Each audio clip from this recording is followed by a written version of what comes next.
आज मैं आप सबको महाभारत की उस गाथा की ओर ले चलना चाहता हूं, जहां से हमारे इतिहास और संस्कृति की कई महत्वपूर्ण शिक्षाएं निकलती हैं। सबसे पहले हम राजा भरत को याद करते हैं। राजा भरत लोकतांत्रिक सोच का बीज बोते हैं, जब वे एक सामान्य नागरिक को अपना उत्तराधिकारी नियुक्त करते हैं। कई पीढ़ियों बाद राजा शांतनु परंपरा को खतरे में डालते हैं, जब वे गंगा से विवाह करते हैं और उससे यह वचन लेते हैं कि वे उसके किसी भी कार्य पर प्रश्न नहीं करेंगे। अपने वचन से बंधे शांतनु गंगा से कोई प्रश्न नहीं करते, जब वह उनके 7 पुत्रों का बलिदान कर देती है। 8वें पुत्र के जन्म पर जब वह विरोध करते हैं, तो गंगा उन्हें छोड़ देती है। वर्षों बाद वह पुत्र लौटता है, शिक्षित और प्रशिक्षित होकर राजकुमार देवव्रत के रूप में। देवव्रत युवराज बनाए जाते हैं, लेकिन अपने पिता का विवाह कराने के लिए वे अपने उत्तराधिकार के अधिकार का त्याग कर देते हैं और आजीवन विवाह न करने का प्रण लेते हैं। देवताओं की कृपा से देवव्रत का नाम भीष्म पड़ता है। भीष्म अपने बलिदान का बचाव करते हैं और राज्य की सारी जिम्मेदारियां निभाते हैं। राजा शांतनु शोक और अपराधबोध में मृत्यु को प्राप्त होते हैं। शांतनु के पुत्र विचित्रवीर्य गद्दी पर बैठते हैं। भीष्म पास के राज्य की राजकुमारियां अंबिका और अंबालिका का विवाह विचित्रवीर्य से कराते हैं, लेकिन विचित्रवीर्य अल्पायु में बिना संतान के मर जाते हैं।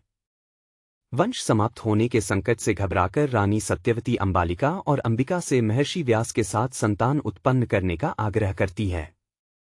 अंबालिका से धृतराष्ट्र जन्म लेते हैं, जो अंधे होते हैं, और अंबिका से पांडु का जन्म होता है, जो कमजोर और रक्तहीन होते हैं। भीष्म को इस पीढ़ी की भी देखभाल करनी पड़ती है।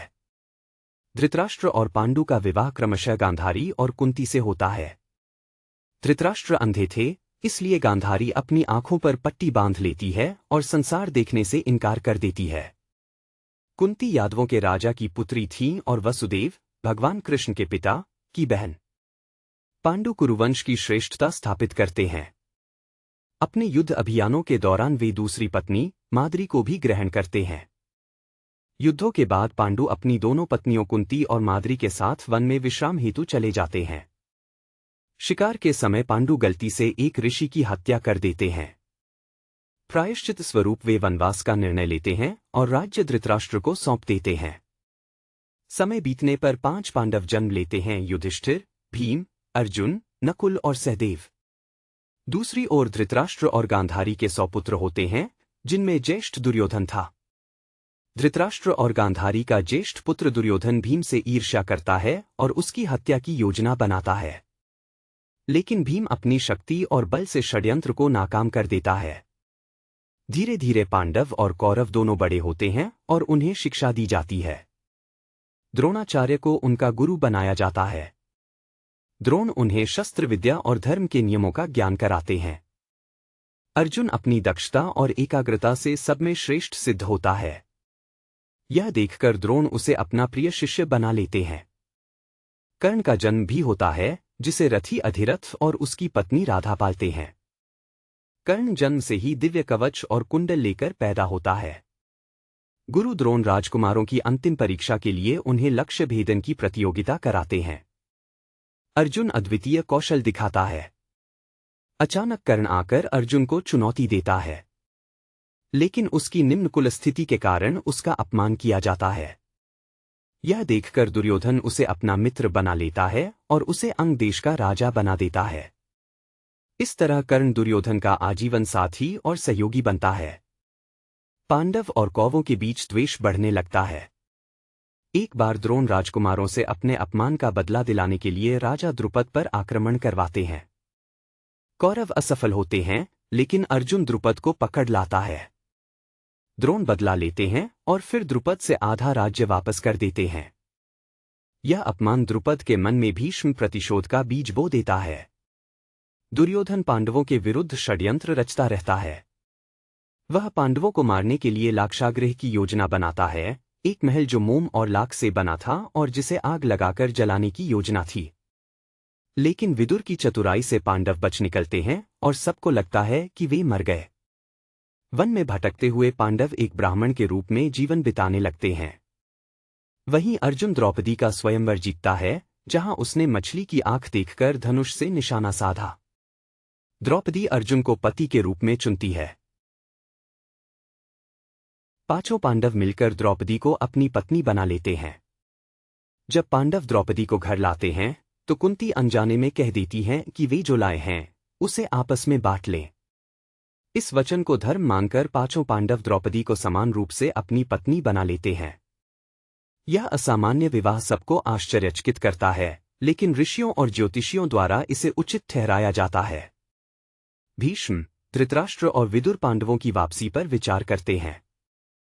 हस्तिनापुर में तनाव बढ़ने से बचाने के लिए धृतराष्ट्र पांडवों को आधा राज्य दे देते हैं। पांडव इंद्रप्रस्थ नामक नगरी बसाते हैं और वहां से राज्य चलाने लगते हैं। अर्जुन द्रौपदी के अलावा भगवान कृष्ण की बहन सुभद्रा से विवाह करता है और उनसे अभिमन्यु का जन्म होता है।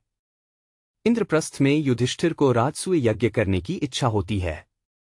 इसके लिए वे कृष्ण को आमंत्रित करते हैं और समस्त राजाओं को पराजित कर उनकी अधीनता स्वीकार कराते हैं। यज्ञ में शिशुपाल का वध कृष्ण के हाथों होता है। दुर्योधन इंद्रप्रस्थ की समृद्धि देखकर ईर्ष्या से भर उठता है। वह शकुनी की सलाह से पांडवों को जुए में बुलाता है।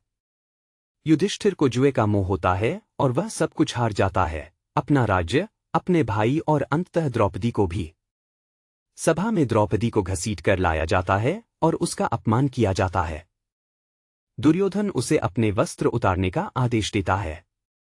द्रौपदी भगवान कृष्ण को पुकारती है और चमत्कार होता है, उसके वस्त्र अनंत होते जाते हैं।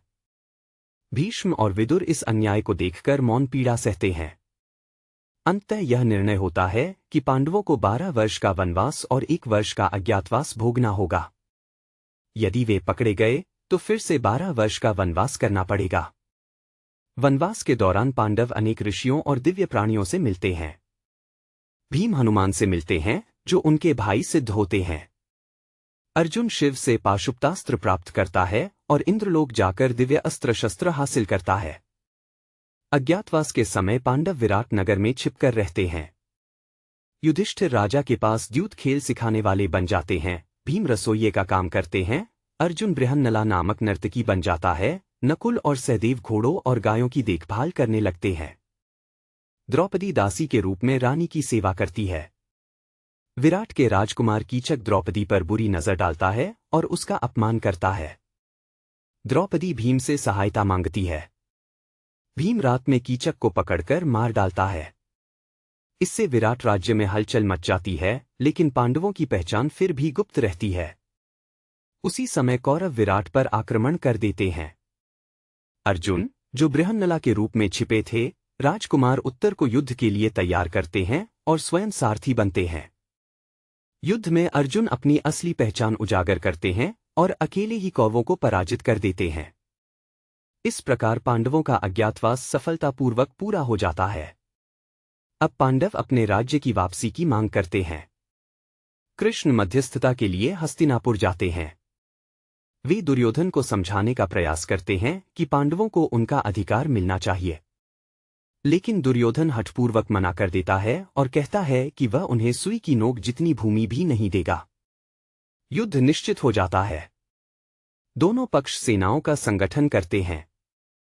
कौरवों के पक्ष में भीष्म, द्रोण, कर्ण, शकुनी और अन्य राजाओं की सेनाएं होती हैं।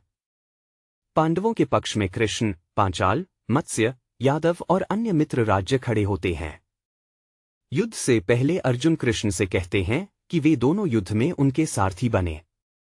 कुरुक्षेत्र के मैदान में जब अर्जुन अपने सगे संबंधियों को युद्ध के लिए खड़ा देखते हैं तो वे मोह और विषाद से भर उठते हैं।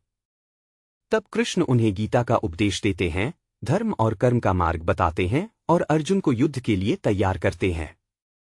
युद्ध आरंभ होता है। भीष्म कौरव सेना के सेनापति बनते हैं और 10 दिन तक पांडवों को रोकते हैं। अंततः अर्जुन भीष्म को बाणों से घायल कर शरशय्या पर लिटा देते हैं। भीष्म के बाद द्रोणाचार्य सेनापति बनते हैं।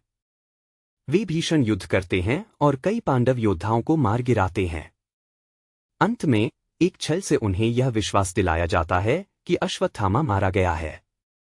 दुहक से टूटकर द्रोण अपने शस्त्र त्याग देते हैं और धृष्टद्युम्न उन्हें मार देता है।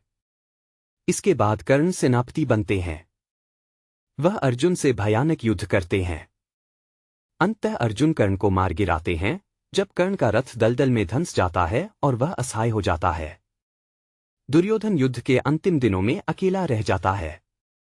भीम गदा युद्ध में उसका सामना कर। लंबी लड़ाई के बाद भीम उसकी जंघा पर प्रहार करता है और दुर्योधन गिर पड़ता है। इस प्रकार कौरवों का अंत हो जाता है। युद्ध समाप्त होने के बाद पांडव शोक और अपराधबोध से भर जाते हैं। द्रौपदी के 5 पुत्रों की भी अश्वत्थामा द्वारा नींद में हत्या कर दी जाती है। पांडव अश्वत्थामा को पकड़ते हैं, लेकिन कृष्ण के कहने पर उसका जीवन बख्श देते हैं और उसका मणि छीन लेते हैं। धृतराष्ट्र पांडवों को मिलने आते हैं। वे भीम को गले लगाने का बहाना करते हैं ताकि उसे कुचल दें, लेकिन कृष्ण भीम को बचा लेते हैं और उनके स्थान पर लोहे की मूर्ति रख देते हैं। धृतराष्ट्र अपराधबोध से पिघल जाते हैं और पांडवों को क्षमा कर देते हैं। गांधारी अपने 100 पुत्रों के वध पर शोक करती है। वह कृष्ण को शाप देती है कि जैसे उसके वंश का नाश हुआ है, वैसे ही यादव वंश का भी अंत होगा। युधिष्ठिर को राज्याभिषेक किया जाता है। वे धर्मपूर्वक शासन करते हैं, लेकिन युद्ध में हुए विनाश से वे दुखी रहते हैं। कृष्ण उन्हें सांत्वना देते हैं और धर्म पालन का मार्ग दिखाते हैं। कुंती पांडवों को बताती हैं कि कर्ण उनका ज्येष्ठ भ्राता था, जिसे उन्होंने अविवाहित रहते हुए जन्म दिया था। यह सुनकर पांडव शोक और पश्चाताप में डूब जाते हैं, क्योंकि वे अपने ही भाई को मार चुके थे। समय बीतता है। द्रौपदी का पुत्र अभिमन्यु की विधवा उत्तरा एक पुत्र को जन्म देती है, परीक्षित। यही कुरुवंश को आगे बढ़ाता है। अंततः जब कृष्ण का शाप पूरा होता है, यादव वंश आपसी कलह में नष्ट हो जाता है। द्वारका डूब जाती है और कृष्ण जरा नामक शिकारी के बाण से मृत्यु को प्राप्त होते हैं। पांडव अपने जीवन का त्याग करने का निश्चय करते हैं। वे द्रौपदी सहित हिमालय की ओर प्रस्थान करते हैं। एक एक कर सब मार्ग में गिरते जाते हैं। अंततः केवल युधिष्ठिर जीवित स्वर्ग के द्वार तक पहुंचते हैं। वहां धर्मराज यम उन्हें परीक्षा में डालते हैं। युधिष्ठिर अपने भाइयों और द्रौपदी के बिना स्वर्ग में प्रवेश नहीं करना चाहते। उनकी निष्ठा देखकर देवता प्रकट होते हैं और उन्हें सच्चे धर्मराज घोषित करते हैं। पांडव स्वर्गलोक में अपने शत्रुओं और मित्रों के साथ पुनः मिलते हैं। इस प्रकार महाभारत का महाकाव्य पूर्ण होता है, जो धर्म, कर्म और सत्य की शिक्षा देता है। युधिष्ठिर का स्वर्गारोहण महाभारत का चरम बिंदु है, लेकिन इससे पहले अनेक प्रसंग घटते हैं। पांडवों के राज्यकाल में युधिष्ठिर धर्म और न्याय से शासन करते हैं, फिर भी युद्ध के पाप और कष्ट उन्हें भीतर से सताते रहते हैं। विदुर तपस्या करते करते शरीर त्याग देते हैं। कुंती, धृतराष्ट्र और गांधारी भी वनवास में जाकर अग्नि में प्रवेश कर मृत्यु को प्राप्त होते हैं। परीक्षित पांडवों के बाद कुरुवंश का राजा बनता है। एक बार जब वह शिकार से थका हुआ होता है, तब वह एक ऋषि का अपमान कर बैठता है। क्रोधित होकर ऋषि का पुत्र उसे शाप देता है कि 7वें दिन उसे सर्प तक्षक डस लेगा। परीक्षित मृत्यु के भय से शुकदेव ऋषि से भागवत कथा सुनते हैं। कथा समाप्त होते ही शाप पूरा होता है और परीक्षित का देहांत हो जाता है।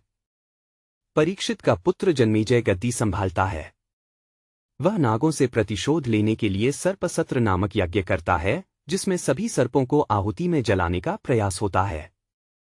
लेकिन अंततः आस्तिक ऋषि के हस्तक्षेप से यह यज्ञ रुक जाता है और नागवंश बच जाता है। महाभारत की कथा वास्तव में जन्मेजय को ही सुनाई जा रही थी। वैशंपायन ऋषि ने इस महाकाव्य का वर्णन उसके यज्ञ के समय किया था। इस प्रकार यह कथा पीढ़ी दर पीढ़ी सुनाई और संजोई गई। अंत में महाभारत धर्म और अधर्म के संघर्ष, लोभ और अहंकार के परिणाम तथा सत्य और न्याय की विजय का संदेश देता है। कृष्ण का गीता उपदेश जीवन का शाश्वत मार्गदर्शन बनकर रहता है। भीष्म का त्याग, अर्जुन का धर्म संकट, युधिष्ठिर की सत्यनिष्ठा और द्रौपदी का साहस, सभी मिलकर इस महाकाव्य को अमर बनाते हैं।